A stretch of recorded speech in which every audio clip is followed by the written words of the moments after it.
Thank you. Thank you. Thank you very much. Thank you. Thank you, Master Sergeant. Thank you for those kind words of introductions, and thank you for not mentioning that I lost a race for President of the United States. Thank you. After I lost, I slept like a baby. Sleep 2 hours, wake up and cry. Sleep 2 hours, wake up and cry. I thank you, and I thank you on behalf of my dear friends and colleagues, Senator Joe Lieberman and Senator Lindsey Graham. We come from different parties. In the case of Senator Lieberman, we come from different parts of the country, but we are united in the cause of defending this nation. I'd like to mention that after 9/11, it was Senator Lieberman's leadership that caused the creation of our Homeland Security Committee and reforms that were vital to protecting our nation. Senator Lindsey Graham is one of the only members of the United States Senate that serves as a colonel in the Air Force Reserve and spends his active duty time here. That's the good news. The bad news is that he's a lawyer, but we accept that. I want to thank them for their friendship and their continued support. And I want to thank you, Master Sergeant Hill, Master Sergeant Vamoto, for your continued leadership. And General Allen, thank you. And as we know, General Petraeus will be moving on in another position in serving our nation as Director of the Central Intelligence Agency. And I know that he will do an outstanding job in a world that is beset by the challenge of radical Islamic extremism. And his work will probably be, in some respects, as important as his work has been in Iraq and Afghanistan. So again, General Petraeus, thank you. I have had the honor of knowing some wonderful and outstanding military leaders in our country, including my own family. I have never known someone with a combination of intellectual capacity and leadership ability as General David Petraeus. It's an honor to have known you, sir. So here we are, 4th of July. Americans are headed to the lakes, to the mountains, maybe to their backyards to do as I often do, and that's barbecue and ruin a perfectly good steak.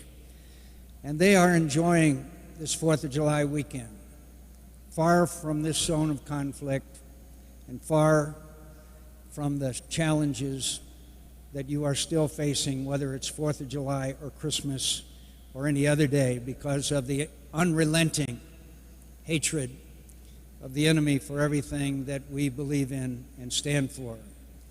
And those of you who we honor today, those who honor us by continuing to serve, we are very grateful. We are exceedingly grateful. We are so honored that you have chosen to continue to serve this country in very difficult and challenging times. All Americans today will enjoy the 4th of July. Flags will be everywhere. Fireworks tonight. Some of the best are in our nation's capital. But I assure you that all Americans sometime today will reserve a few moments thinking of you, because you are making their 4th of July one of safety and security. And for that, all Americans are grateful. But as General Petraeus mentioned, there's a special group of Americans who will especially be thinking of you today, and that's our veterans who have also served. Our greatest generation, many of whom are leaving us, those who fought across Europe and in Japan and made the world safe for democracy, who scaled the cliffs at Normandy Beach. Ronald Reagan called them the boys of Ponduhak. Those our greatest generation who continue to inspire us will be thinking of you today. Those that fought in the Korean War at places like Incheon and Seoul, and the Chosin Reservoir, Those of our comrades who served in the Vietnam War, one of the most divisive war conflicts in American history. No matter how Americans felt about the war, they should honor those who served and sacrificed. In places like Khe Sanh, in the Ia Drang Valley, in the Battle of Hue, their names are etched in our memories.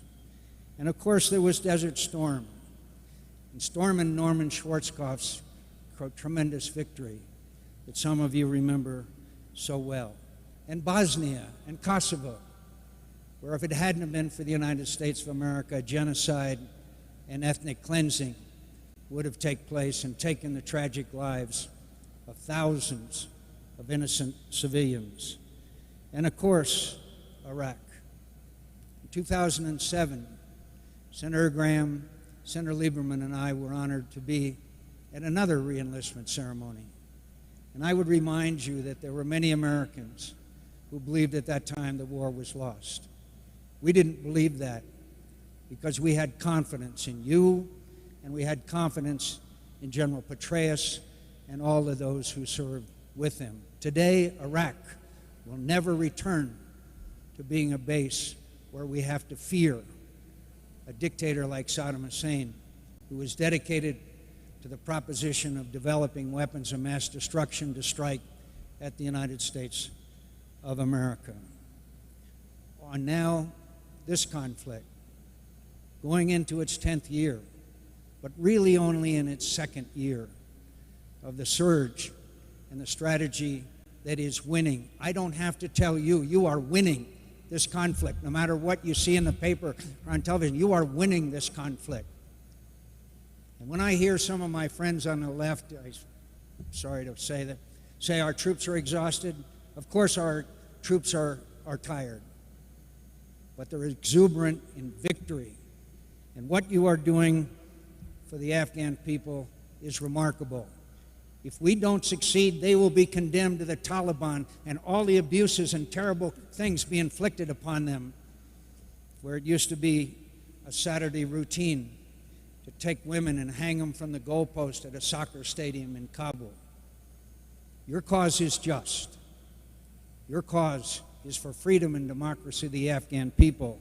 But most of all, your cause is for the security of the United States of America, so that never again will Afghanistan be a base for attacks on the United States of America, and never again will 9/11 take the lives of thousands of innocent Americans, thanks to your service and your sacrifice. So I mention those who served before you because those veterans will be thinking especially of you today, because they know what you're going through. And being in the comradeship of the bearing of arms is a unique fraternity, and only those who have joined it truly understand it. And there are 3 words that epitomize what you are doing and what they did in those famous battles that you will be remembered for as well. Duty, honor, country. Duty, honor, country. So I congratulate you on your reenlistment. I thank you for serving. I hope that you will have many, many more 4th of July to celebrate in the comfort and love of your family and friends in a secure nation, that it will be made possible because your sacrifice and your great service and love of this nation. Thank you.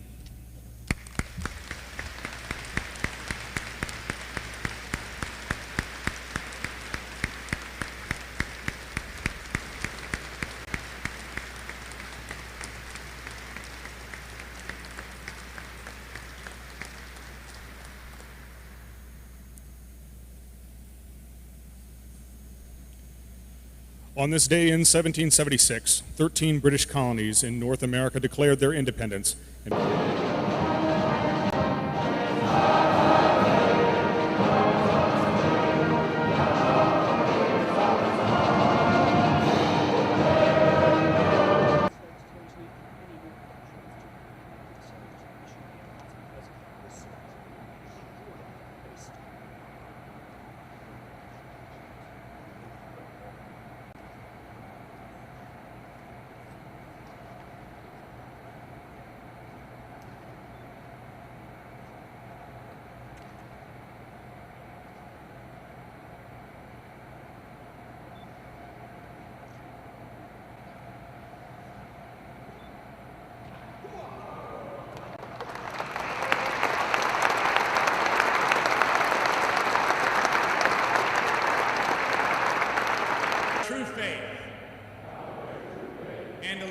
to the same, and that I will obey the 1787. New Jersey, 18 December 1787.